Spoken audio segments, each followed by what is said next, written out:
संत कसे असतात? आता आपण देव आणि संत, आता माझ्या लहान तोंडी मोठा घास घेतला असं म्हटलं तरी चालेल. आणि आज माझं असं भाग्य आहे ना, माझ्याकडं असे समोर बसलेले इतके म्हणजे खूप विद्वान लोक माझ्या समोर बसलेले, आणि हेच भाग्य खरे. कसं आहे, ज्ञानाच्या पुढं अज्ञानाने बोलणं हेच भाग्य समजायचं. कारण अज्ञानाच्या पुढं कोणी बी बोललं, पण ज्ञानाच्या पुढं बोलणं म्हणजे एक परीक्षा असते. तर त्या परीक्षेत नक्कीच आपण प्रयत्न करू जाण्याचा. तेव्हा देव आणि संत काय असतात? देव घेतो तेव्हा देतो. सांगायचं झालं तर ज्या वेळेला दुर्वास मुनी द्रौपदीकडे जातात आणि बोलतात आम्हाला जेवण पाहिजे, तर मुळात द्रौपदीचा त्यांचा जेवणाचा म्हणजे थानपत्ता नव्हता. भगवान श्रीकृष्णाने त्यांना एक थाली दिली होती वनवासामध्ये. आता त्यावेळेला द्रौपदीला एवढं संकट पडतं, आता ह्या दुर्वासाला अन्न किती लागत होतं. आपण वनवासामध्ये आहोत, आपण यांना अन्न कुठून आणून देणार आहेत? तेव्हा द्रौपदीने भगवान कृष्णाचा धावा केला. कसे भक्ताच्या ना द्रौपदीच्या संकटाला पाठीशी उभा आणि अर्जुनाच्या कार्याला समोर उभा भगवंत नेहमी राहत होता. ध्वजस्तंभावरी वानरू साक्षात मूर्तिमंत शंकरू सारथी शारंग गुरु अर्जुनीशी. रथावर कोण होतं? भगवान श्रीकृष्ण होते. आणि मग द्रौपदीने धावा केला, भगवंत येऊन प्रगट झाले. का बोलवलं द्रौपदी तुम्हाला? तेव्हा द्रौपदी सांगते, अरे कृष्णा, दुर्वास मुनी आलेले आहेत आणि त्यांनी जेवण मागवलेलं आहे. ते म्हणे अरे पण आधी मलाच भूक लागलेली, मला आधी जेवायला दे. ती म्हणे तू आता माझं सत्व पाहतोयस का? माझ्याकडे काहीच नाही तुला जेवायला द्यायला. तेव्हा कृष्णाने सांगितलं थाली आण. थाली आणली तर एक पान त्याला लागलेलं होतं, आणि ते पान खाऊन भगवान श्रीकृष्णाने तृप्तीचा ढेकर दिला. आणि तिकडं दुर्वासांना म्हणजे तृप्त झाले, ते त्यांची भूक शमली. दुसरं सांगायचं झालं तर भगवंतांनी आधी बोटाला चिंदी बांधून घेतली. तेव्हा द्रौपदीच्या वस्त्रहरणाच्या वेळेला प्रगट झाले आणि स्वतः वस्त्र होऊन विज्जत वाचवली द्रौपदीची. त्याचं म्हणजे अशी कथा आलेली आहे. एक वेळेस उद्धवाने भगवान श्रीकृष्णाला विचारलं, भगवंता, सख्खी बहीण द्रौपदी आहे आणि आपलं सुभद्रा आहे, आणि तुम्ही नेहमी तुमच्या तोंडात द्रौपदीविषयीच कसं काय गुणगान असतात? भगवंत बोलले, तुम्हाला प्रात्यक्षिकच पाहिजे का? चला म्हणे. आधी सुभद्रेच्या घरी गेले.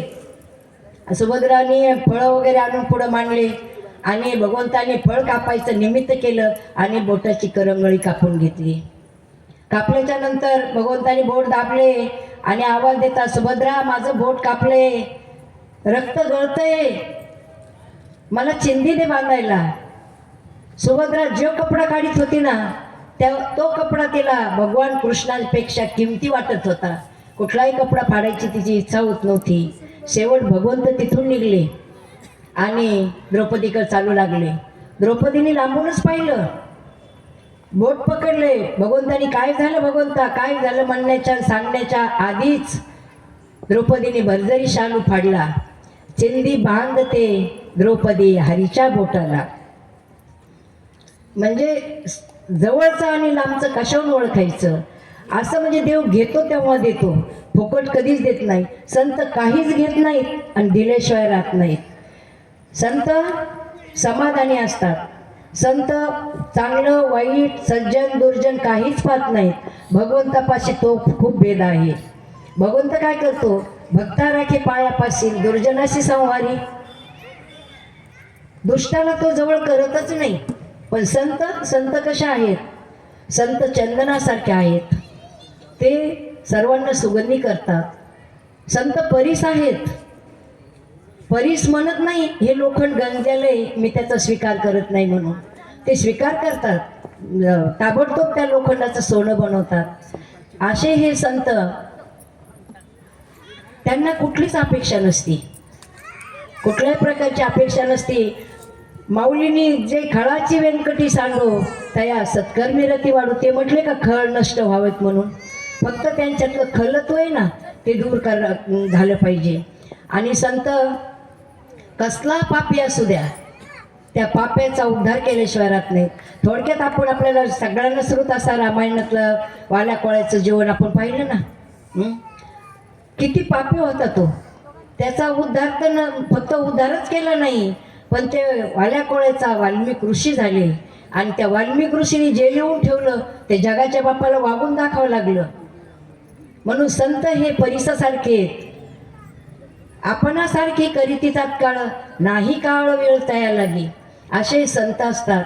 आणि ते संत आपल्या जीवनाचा कायापालट करतात, आपल्याला उपदेश करतात, भटकणाऱ्या जीवाला ते सन्मार्गाला आणतात. संतांना कुठलीच अपेक्षा नसती. याच्यावर आपण थोडं सांगू. देवाला तर नेहमी म्हणजे कसं असतं, आता इंद्राला माझं राज्य कोणी घेईल का काय त्याची भीती. सांगायचं झालं, आता भगवान श्रीकृष्णाने ज्या वेळेला जयद्रथाला मारायचं किती कपट नीती केली. भर दुपारी सुदर्शन आडवा लावला आणि अर्जुनाला सांगितलं मार बाण.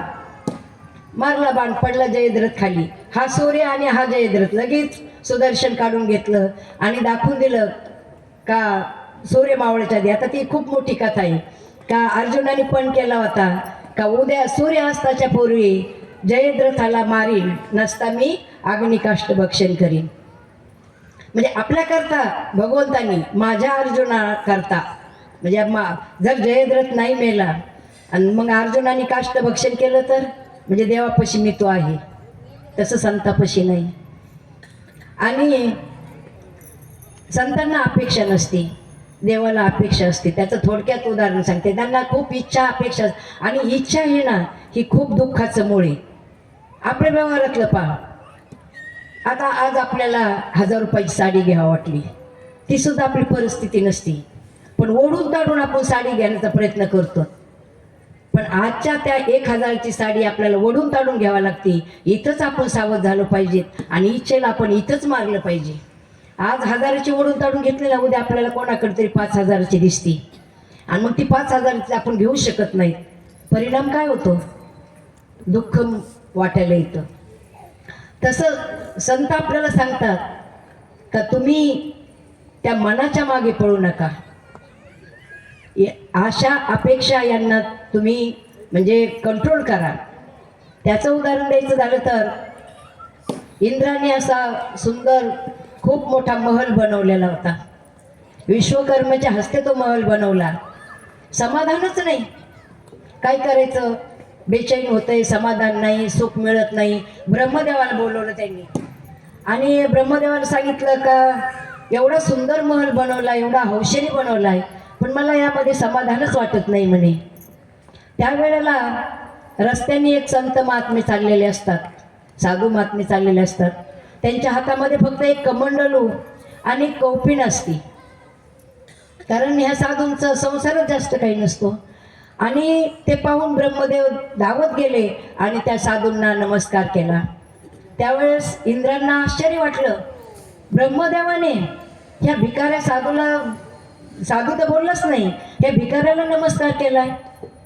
ब्रह्मदेवाच्या मागे मागे इंद्र जातात आणि बोलतात, ब्रह्मदेवा तुम्ही ह्या भिकाऱ्याला नमस्कार केला. तेव्हा ब्रह्मदेव सांगतात, भिकारी ते नाहीत, आपण भिकारी आहोत. त्यांच्याकडे फक्त एक कमंडलो आणि एक कोपिन आहे, पण त्यांच्या चेहऱ्यावर पहा म्हणे समाधानाचं तेज ओसंडून वाहत आहे. कोणाही श्रीमंत खरा, खरे संत श्रीमंत आहेत आणि त्यांना कुठल्याच अपेक्षा नाहीत म्हणून श्रीमंत आहेत. त्याचं सांगायचं झालं तर जीव समाधानी नाही. तुमचा आमचा जीव समाधानी नाही. कसा नाही? एक असा श्रीमंत माणूस होता, खूप श्रीमंत. त्याला एक ती संपत्ती गोळा करायचं व्यसनच जडलं होतं. आज एवढं कमवलं, उद्या किती कमवायचं, परवा किती कमवायचं, असा त्याचा एक त्या संपत्ती गोळा करण्यामध्ये खूप त्याला शौक होता. काही दिवसांनी नंतर त्याने काय केलं, त्याच्याकडं नौकर चाकर मुनीमजी असिस्टंट असे भरपूर लोक होते. त्या मुनीमजीला बोलवून घेतलं आणि तो श्रीमंत माणूस त्या मुनीमजीला बोलतो का मुनीमजी आपली संपत्ती किती असेल हो, जरा त्याचा लेखाजोखा करा, त्याची गोळाबेरीज करा आणि मला त्याचा आकडा सांगा का माझ्या किती पिढ्या बसून खातील या संपत्तीवर. ते मुनिमजींनी सांगितलं म्हणे मला जरा 2-4 दिवसाचा अवधी द्या, कारण ती काय आपली संपत्ती नव्हती. चला एका तासात अर्ध्या तासात त्याची गोळा बेरीज करून आकडा सांगण्याकरता 2-4 दिवसांनी मुनिमजी आले आणि मुनिमजींनी सांगितलं, साहेब आपली संपत्ती एवढी आहे, कमीत कमी 12 पिढ्या तुमच्या बसून निवांत खाऊ शकतात, जगू शकतात. आता याला आनंद व्हायला पाहिजे ना, 12 पिढ्याचं धन आपण कमवले, आता ह्याच्यापेक्षा अजून काय पाहिजे.